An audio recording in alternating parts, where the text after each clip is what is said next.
Assalamualaikum warahmatullahi wabarakatuh. Kisah seorang pemuda Palestina yang berhasil melarikan diri dari penjara Israel dengan menggunakan sendok. Bagaimana kisahnya? Mari kita simak kisah seru kali ini. Semoga yang subscribe diberikan kesehatan dan rezeki berlimpah, amin. Langit fajar Palestina berwarna merah muda pucat, seolah menandakan sesuatu yang buruk akan terjadi. Angin pagi berhembus menyapu debu di jalan-jalan kecil desa Janin. Namun di dalam rumah-rumah sederhana, orang-orang masih terlelap menikmati kedamaian yang jarang mereka miliki. Zakaria Zubaidi duduk di lantai rumahnya, bersandar pada dinding batu yang dingin. Matanya menatap kosong ke jendela kecil. Tempat sinar matahari pertama mulai masuk.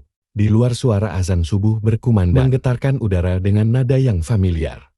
Tapi Zakaria tidak bisa beranjak. Dadanya terasa sesak. Ia tahu suatu hari tentara Israel akan datang untuknya. Pertanyaannya hanya kapan. Dan saat itu, datang lebih cepat dari yang ia bayangkan. Suara deru kendaraan berat bergemuruh di kejauhan. Disusul suara langkah-langkah berat menghantam tanah. Hatinya mencelos. Ia bangkit berdiri, mengintip dari celah jendela. 5 truk militer Israel memasuki desa, penuh dengan tentara bersenjata lengkap. Ketukan keras menghantam pintu rumahnya. Bukan ketukan, tetapi hantaman. Pintu rumahnya terbuka dengan paksa. Keempat tentara berseragam gelap masuk. Wajah mereka tanpa ekspresi. Mata mereka dingin seperti es. Zakaria Zubaidi, turunkan tanganmu dan jangan bergerak. Zakaria tidak punya waktu untuk melawan. Dua pria berbadan besar langsung menerjangnya, menjatuhkannya ke lantai popor. Senapan menghantam perutnya, membuatnya tersedak, dan merasakan darah di lidahnya. Di luar suara jeritan, mulai tetangga-tetangganya keluar dari rumah. Berteriak melihat salah satu anak mereka diseret pergi, seperti binatang. Seorang wanita tua menangis, memohon kepada tentara. Dia tidak bersalah, dia bukan kriminal, biarkan dia pergi. Tapi tidak ada yang peduli. Zakaria diborgol dengan kasar, tangannya dipelintir ke belakang, hingga sendinya terasa ingin patah. Ia tidak meronta, ia tahu bahwa semakin melawan, buruk penyiksaan yang akan diterimanya. Di rumah-rumah lain, 5 rekannya mengalami hal yang sama. Mereka dipukul dengan senapan, dan diseret keluar di hadapan keluarga mereka. Seorang anak kecil menangis di pinggir melihat ayahnya diseret masuk ke dalam truk militer. Tetapi tidak ada yang bisa dilakukan siapapun. Di langit matahari pagi bersinar keemasan. Tetapi bagi 6 pria ini, fajar bukan lagi awal hari, melainkan awal dari neraka yang akan mereka jalani. Di dalam truk militer, suasana begitu sunyi. Hanya suara rantai yang bergesekan di pergelangan tangan mereka yang terdengar. Zakaria duduk di sudut. Kepalanya terasa berat. Mulutnya masih berbau darah. Tetapi ia tidak peduli. Ia menoleh ke samping. Di sebelahnya, Mahmud Al-Reda, salah satu rekannya, duduk dengan wajah penuh luka. Darah mengering di pelipisnya. Tetapi ia tidak mengeluarkan suara. Duduk di seberang mereka, Muhammad Al-Reda, adik Mahmud, menatap lantai truk dengan rahang mengeras. Tidak ada yang berbicara. Mereka tahu tidak ada kata-kata yang bisa mengubah nasib mereka sekarang. Suara roda truk terus berderak di jalan berbatu, membawa mereka menjauh dari rumah, dari keluarga, dan dari kebebasan. Berapa lama mereka akan menyiksa kita? Suara seseorang berbisik di antara mereka. Tidak ada yang menjawab. Mereka semua tahu bahwa ini bukan hanya tentang penyiksaan, ini adalah tentang kehancuran. Israel tidak hanya ingin menangkap mereka, Israel ingin mereka mati perlahan. Setelah perjalanan panjang, truk akhirnya berhenti. Pintu belakang dibuka dengan kasar, dan cahaya matahari menyilaukan mata mereka yang sudah terbiasa dalam gelap. Dari kejauhan, sebuah benteng raksasa menjulang tinggi di hadapan mereka. Penjara Gilboa. Mereka telah tiba di neraka. Temboknya tinggi, lebih kokoh dari harapan apapun yang mereka miliki. Menara penjaga berdiri di sudut, dengan penembak jitu mengawasi setiap sudut halaman. Zakaria turun dari truk dengan nafas tertahan. Ia menatap langit biru yang terbuka lebar di atas mereka. Langit yang sama yang ia lihat saat masih bebas. Tapi sekarang, langit itu tidak lebih dari batas yang tak bisa ia sentuh. Selamat datang di Gilboa, salah satu sipir berbisik di telinganya dengan nada mengejek. Tidak ada yang keluar dari sini hidup-hidup. Dan Zakaria hanya diam. Ia tahu permainan baru saja dimulai. Langit yang terlihat di balik pagar kawat masih biru, tetapi bagi Zakaria dan 5 rekannya kebebasan terasa seperti mimpi yang sudah lama mati. Penjara Gilboa bukan sekedar tempat kurungan, melainkan labirin gelap yang menelan jiwa mereka sedikit demi sedikit. Saat mereka melewati gerbang baja yang menjulang, rasa dingin menyergap tubuh mereka, bukan hanya karena udara yang lembab, tetapi juga karena kesadaran bahwa dunia yang mereka kenal telah menghilang. Di depan mereka, sipir-sipir Israel berdiri berjajar. Mata mereka penuh kebencian.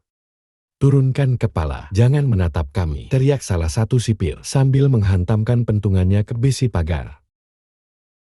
Zakaria menunduk, bukan karena takut, tetapi karena ia tahu bahwa melawan sekarang berujung pada lebih banyak luka.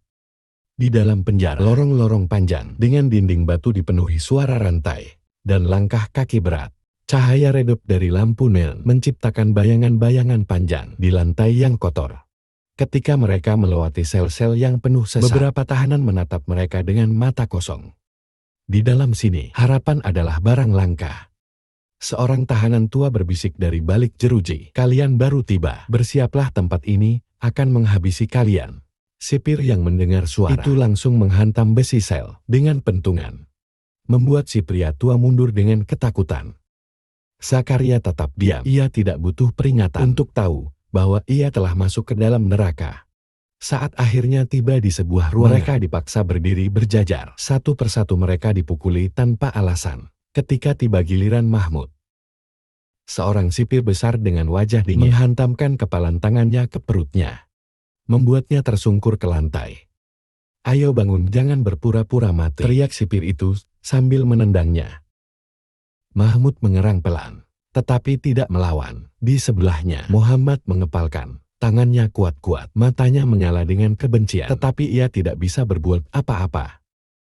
Ketika tiba giliran Zakaria, seorang sipir menarik rambutnya ke belakang, memaksanya menatap wajah mereka.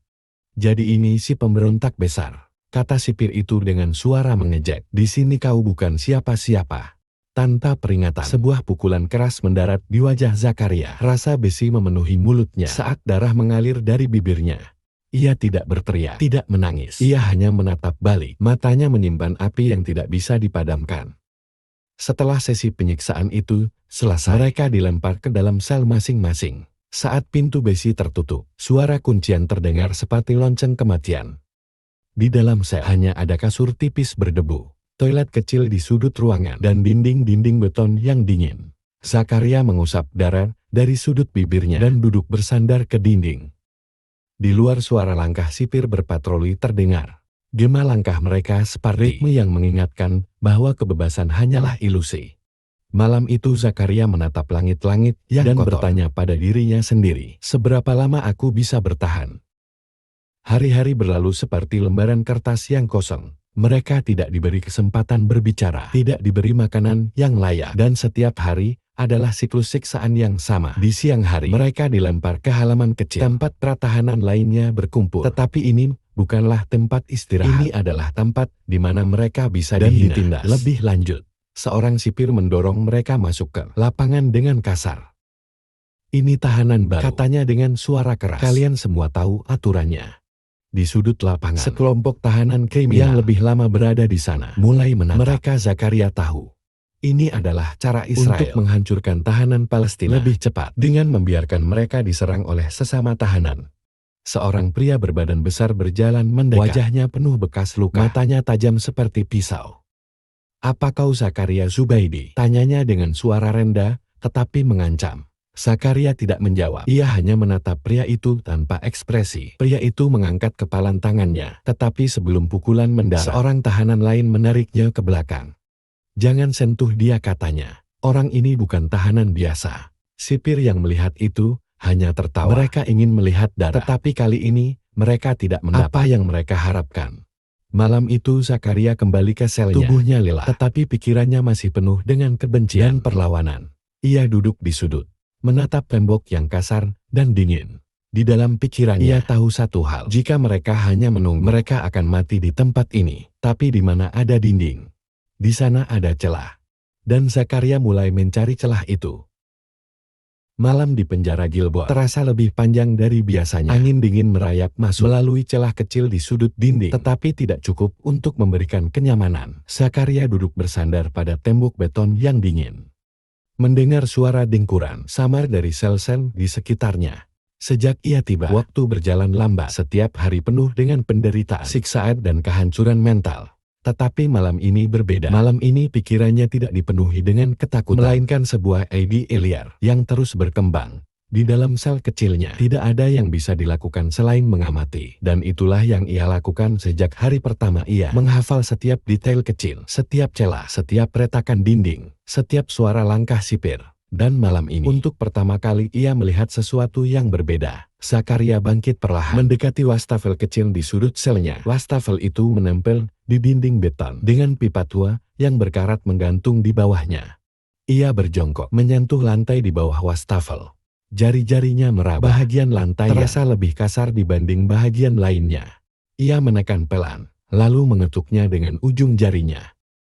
Suara yang dihasilkan tidak seperti dinding beton lainnya, lebih berongga.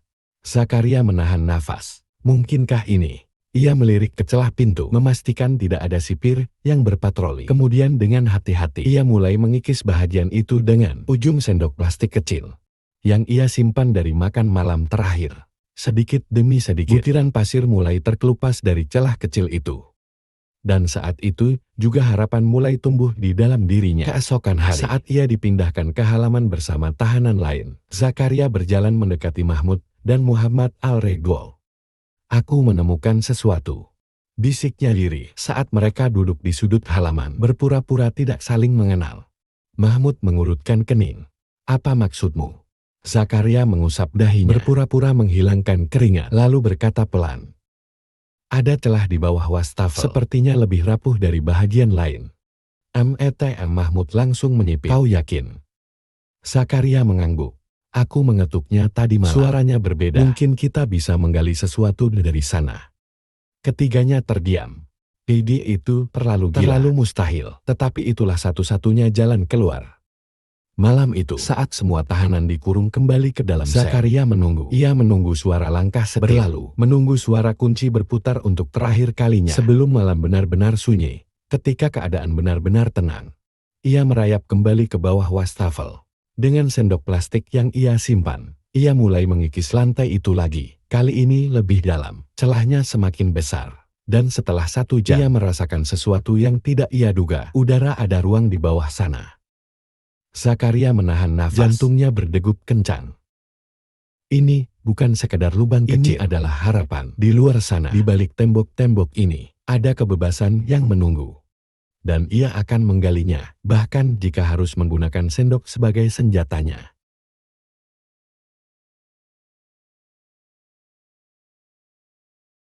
Bawah langit gelap tanpa bintang, hanya dihiasi suara angin yang sesekali berbisik di antara celah jeruji. Di dalam selnya, Zakaria Zubaidi duduk di sudut, menunggu waktu yang tepat. Jantungnya berdegup kencang, tetapi bukan karena ketakutan, melainkan karena rencana yang mulai berjalan. Tadi pagi, saat mereka dipindahkan ke halaman, ia memberitahu 5 rekannya tentang celah di bawah wastafel. "Ini satu-satunya jalan kita keluar," bisiknya saat mereka berpura-pura berbincang biasa. Mahmud mengusap dagunya. "Tapi kita butuh alat. Sendok plastik tidak cukup kuat." Mahmud menoleh pertahanan yang sedang makan di sudut halaman. "Mungkin kita bisa mendapatkan sendok logam dari dapur." Zakaria mengangguk. Mereka harus mencari cara mendapatkan alat yang lebih kuat. Malam berikutnya, saat giliran Zakaria bekerja di dapur penjara, ia menyelinapkan sebuah sendok logam ke dalam saku bajunya. Ketika ia kembali ke selnya, ia langsung merasakan beratnya sendok itu di tangannya. Ini bukan sekedar alat makan biasa. Ini adalah senjata, alat untuk mengukir kebebasan.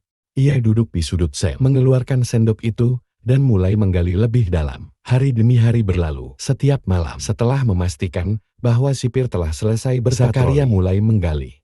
Ia bekerja pelan, memastikan tidak ada suara keras yang bisa mencurigakan. Sedikit demi sedikit, butiran pasir jatuh ke lantai. Tetapi masalah lain muncul. Kemana? Mereka harus membuang pasir yang sudah mereka gali. Zakaria menemukan cara. Ia mengisi pasir ke dalam sakunya, lalu perlahan menjatuhkannya di halaman penjara. Saat mereka dipindahkan keluar, Mereka menggali setiap malam selama berbulan-bulan. Dan lubang itu semakin dalam. Suatu malam, saat Zakaria menggali, ujung sendoknya menembus sesuatu yang lebih lunak dari beton. Jantungnya berdegup kencang. Ia mengikis sedikit lagi, dan udara segar langsung menyusup masuk. Ia berhasil menembus ke ruang di bawah lantai penjara. Dengan tangan gemetar, ia menyentuh lubang itu, dan merasakan hembusan udara dari luar. Ini bukan sekedar terowongan kecil. Ini adalah jalan keluar. Ia ingin berteriak kegirangan, tetapi ia harus tetap tenang. Besok ia akan memberitahu teman-temannya dan mereka akan bersiap untuk malam pelarian. Saat mereka berbicara diam-diam di halaman, keesokan harinya, Mahmud berbisik. Sipir mulai curiga. Kita harus segera keluar. Muhammad menatapnya. Lalu kapan malam ini? Zakaria menghela nafas lalu mengangguk. Malam ini tidak ada waktu lagi. Jika kita menunggu, kita semua akan mati di sini. Mahmud mengepalkan tangannya. Mereka telah menggali selama berbulan-bulan. Sekarang saatnya untuk melarikan diri. Malam ini tidak ada jalan kembali.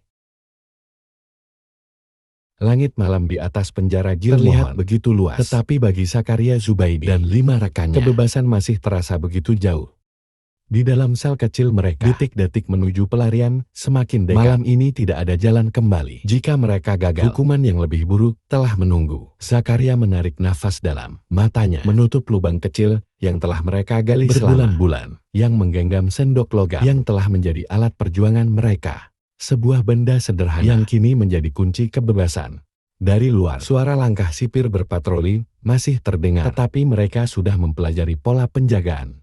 1 jam lagi, ketika semuanya mulai lengah, mereka akan bergerak. Malam itu terasa lebih panjang dari biasanya. Ketika suara langkah terakhir, sipir menghilang di kejauhan. Zakaria memberikan isyarat kepada teman-temannya. Dengan hati-hati, ia merayap ke bawah wastafel dan mulai masuk ke dalam lubang sempit yang telah mereka gali. Mahmud menyusul di belakangnya, diikuti oleh Muhammad dan 3 tahanan lainnya. Terowongan itu gelap, sempit dan penuh debu. Setiap gerakan mereka menghasilkan suara gesekan tanah. Tapi mereka harus tetap tenang. Di belakang mereka, penjara tetap diam, tidak menyadari bahwa 6 tahanannya sedang merangkak menuju kebebasan. Zakaria merayap perlahan. Jantungnya berdebar kencang. Ia bisa merasakan tanah lembab di bawah tangannya. Tubuhnya dipenuhi keringat meskipun udara terasa dingin. Di belakangnya, suara nafas teman-temannya terdengar berat. Mereka semua tahu tidak ada ruang untuk kesalahan. Setelah beberapa menit yang terasa seperti seumur Zakaria melihat cahaya redup di ujung terowongan. Udara segar menyelinap masuk ke hidungnya. Kita hampir sampai, bisiknya pelan. Muhammad di belakangnya menarik nafas lega. Tetapi mereka belum keluar dari bahaya. Zakaria terus merangkak dan akhirnya ia menyentuh sesuatu yang tidak ia sangka. Udara terbuka.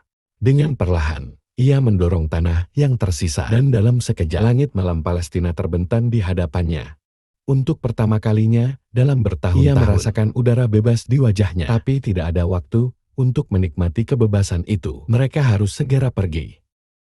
Satu persatu mereka keluar dari lubang. Tubuh mereka berdebu dan lelah. Tetapi semangat mereka masih menyala. Tidak bisa berhenti di sini. Tanpa membuang waktu, Zakaria memberikan isyarat berlari ke arah perbukitan. Mereka berlari dalam diam, menyelinap di antara bayangan gelap yang menyelimuti penjara. Namun kebebasan mereka hanya bertahan beberapa menit. Tiba-tiba siren berbunyi, dan mereka ketahuan. Dari kejauhan, suara siren semakin nyaring. Lampu sorot mulai menyisir area di sekitar penjara. Dari menara penjaga, suara tembakan peringatan terdengar. Peluru menembus udara malam, membuat mereka semakin sadar bahwa ini adalah pertarungan hidup dan mati. Zakaria terus berlari, meskipun kakinya mulai terasa berat. Di belakangnya, Mahmud tersandung, hampir jatuh. Zakaria segera meraihnya. Jangan berhenti, kita harus bergerak. Mereka berlari lebih cepat, meninggalkan jejak kaki di tanah yang kering. Di kejauhan, suara kendaraan militer mulai terdengar. Zakaria tahu waktu mereka semakin menipis.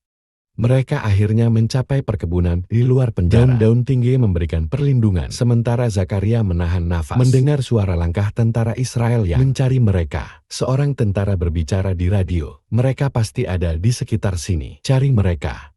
Mereka tetap diam, tidak bergerak sedikit pun. Jika mereka terdeteksi sekarang, tidak ada yang bisa menyelamatkan mereka. Dalam hati Zakaria berdoa, "Ya Allah, lindungilah kami."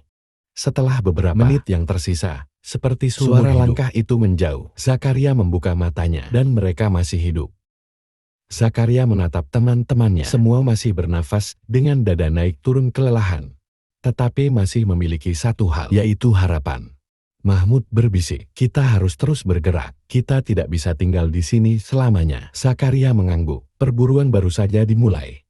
Mereka berhasil keluar dari penjara, tetapi kebebasan sejati masih jauh di depan mereka. Mereka harus terus bergerak. Mereka harus terus bertahan, karena malam ini mereka telah meninggalkan kehidupan lama selamanya. Malam masih pekat ketika Zakaria, Subaidi dan 5 rekannya menyusuri tanah berbatu. Tubuh mereka dipenuhi keringat dan debu. Setiap langkah adalah taruhan nyawa, dan setiap detik yang berlalu membawa mereka lebih dekat ke kebebasan atau kepada kematian. Di belakang mereka, penjara Gilboa telah jauh tertinggal, tetapi bahaya belum berakhir. Sirine masih meraung dari kejauhan, dan langit di atas mereka mulai diterangi oleh cahaya helikopter militer yang mencari mereka. Zakaria melirik ke belakang, melihat jejak kaki yang mereka tinggalkan di tanah yang kering. Mereka harus segera menghilangkan jejak atau akan tertangkap. Ke arah sana, bisiknya menunjuk ke deretan perbukitan di kejauhan. Kita harus masuk ke dalam desa sebelum matahari terbit. Mahmud mengangguk sambil mengatur nafas. Kalau kita tidak cepat, mereka akan menemukan kita sebelum fajar. Mereka tidak punya pilihan lain. Mereka harus terus bergerak. Di dalam penjara Gilboa situasi sedang kacau. Para sipir berlarian, mencoba memahami bagaimana 6 pria bisa lolos dari penjara dengan keamanan tertinggi di Israel. Kerahkan semua pasukan, teriak seorang perwira Israel dalam hitungan menit. Ratusan tentara dikerahkan. Drone mulai diterbangkan di atas perbukitan. Anjing pelacak dilepaskan dan patroli kendaraan militer mulai menyisir setiap jalan. Israel tidak akan membiarkan mereka pergi begitu saja. Zakaria dan teman-temannya berjalan tanpa suara pada bayangan perbukitan. Mereka menghindari jalan utama, memilih rute yang jauh lebih sulit tetapi lebih aman. Di kejauhan, suara kendaraan militer mendekat. Lampu sorot menyapu tanah, mencari jejak mereka. Zakaria menahan nafas dan memberi isyarat kepada teman-temannya untuk tiarap di balik bebatuan. Beberapa detik kemudian, 2 jet militer melintas. Tentara Israel di dalamnya menggenggam senapan. Mata mereka tajam, mencari target. Ketika kendaraan itu berlalu, Zakaria berbisik, kita harus cepat. Begitu matahari terbit, mereka akan melihat kita. Mereka melanjutkan perjalanan, menyusuri jalur sempit di antara tebing dan semak-semak, berharap tidak ada yang melihat mereka. Menjelang subuh, mereka akhirnya mencapai desa kecil perbatasan tepi barat. Desa itu masih sunyi, hanya ada beberapa lampu redup dari rumah-rumah batu yang sederhana. Mereka berhenti di sebuah lorong sempit, bersembunyi di balik dinding rumah. Mahmud menyeka keringat dari wajahnya. Kita butuh pakaian baru. Kita tidak bisa terus memakai baju ini. Zakaria mengamati jemuran pakaian di sebuah halaman kecil. Mereka harus mengambil resiko dengan hati-hati. Muhammad merayap mendekat, mengambil beberapa pakaian longgar yang tergantung di tali jemuran. Setelah kembali ke tempat persembunyian mereka dengan cepat mengganti pakaian mereka, meninggalkan seragam tahanan yang bisa menjadi bukti keberadaan mereka sekarang. Mereka tampak seperti warga desa biasa, tetapi mereka tahu penyamaran ini tidak akan bertahan lama. Zakaria tahu bahwa bisa mereka terus berpindah tempat tanpa bantuan. Ia mengingat sesuatu, jaringan perlawanan Palestina yang tersembunyi di desa-desa kecil. Mereka harus menemukan seseorang yang bisa membantu mereka bergerak lebih jauh. Dengan langkah hati-hati, mereka menyelinap ke rumah seorang imam yang dikenal membantu para pejuang Palestina. Imam itu membuka pintu dengan waspada, tetapi begitu ia melihat wajah mereka, matanya melebar. Subhanallah, kalian yang kabur dari Gilboa, bisiknya. Zakaria mengganggu. Kami butuh tempat untuk bersembunyi. Kami tidak bisa tertangkap. Sang imam menatap mereka sebentar lalu mengganggu. Masuklah dan jangan buat suara. Mereka masuk ke dalam rumah kecil itu. Untuk pertama kali dalam berjam-jam mereka bisa menarik nafas lega. Tetapi ini belum berakhir. Saat fajar mulai menyingsing, tentara Israel memperketat pencarian mereka. Poster wajah mereka sudah tersebar di seluruh desa-desa Palestina. Checkpoint di jalanan mulai diperketat. Setiap orang berpergian diperiksa. Mereka tahu bahwa waktu mereka semakin menipis. Jika mereka tidak segera pergi, mereka akan tertangkap. Imam itu duduk bersama mereka, berbicara dengan suara rendah. Ada cara bagi kalian untuk keluar dari Palestina, tetapi jalannya berbahaya. Zakaria menatapnya penuh harap. Apa itu? Sang imam melanjutkan. Kita punya jalur bawah tanah yang menuju Yordania. Jika kalian bisa mencapai sana, kalian bisa menghilang dari radar Israel.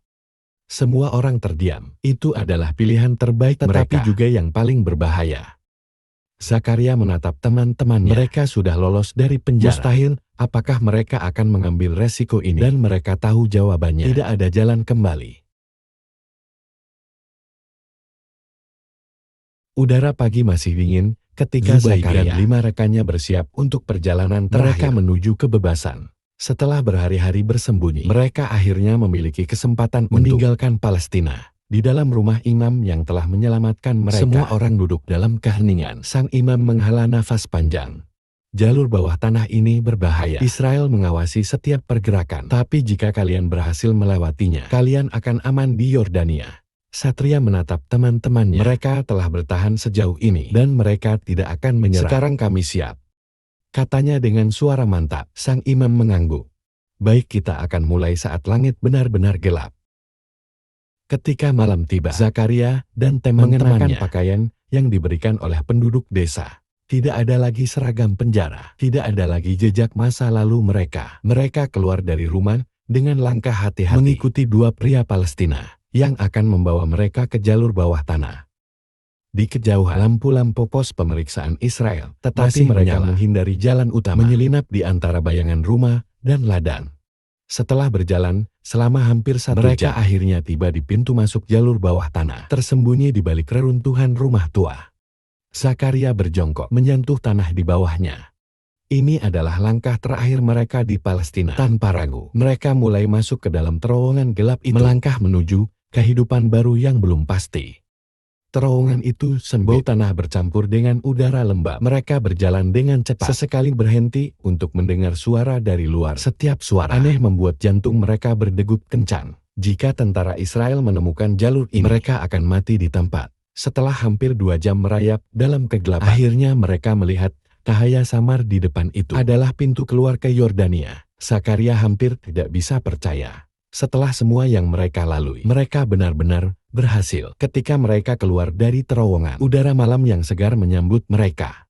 Di depan mereka, terbentang tanah yang tidak lagi berada di bawah penjajahan Israel. Mereka akhirnya bebas. Mereka jatuh berlutut. Beberapa di antara mereka menangis dalam diam. Mahmud menoleh ke Zakaria. Matanya penuh air mata, tetapi juga penuh harapan. Kita melakukannya, bisiknya.